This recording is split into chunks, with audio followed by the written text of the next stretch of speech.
when we become to look more and more like the world, the less and less we're dependent on the supernatural.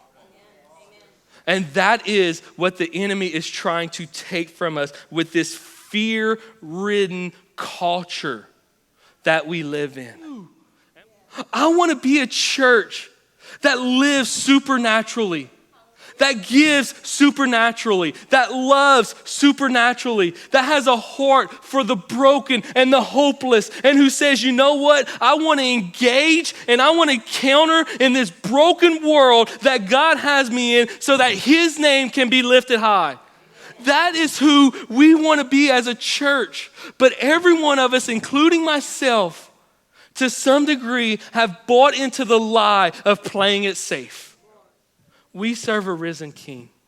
And what does that mean for us, application-wise? It means he rose, not just to say, hey, look what I can do. He rose to conquer death, to conquer the grave, so that we can live supernaturally. That is what that means for you.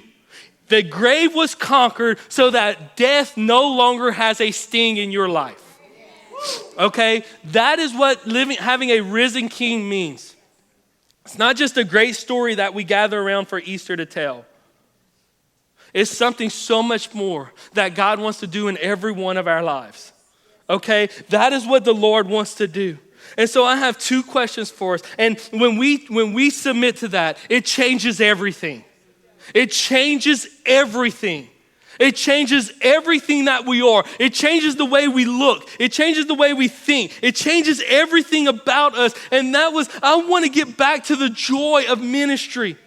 I want to get back to the joy of seeing God's people come, not just because of this or that, but because we just desire to see him move. Guys, and when we do that, Bethel will be so radically different. Not because it's going to follow a certain doctrine or not because it's going to become some denomination or not, but because we're going to live what we say we believe.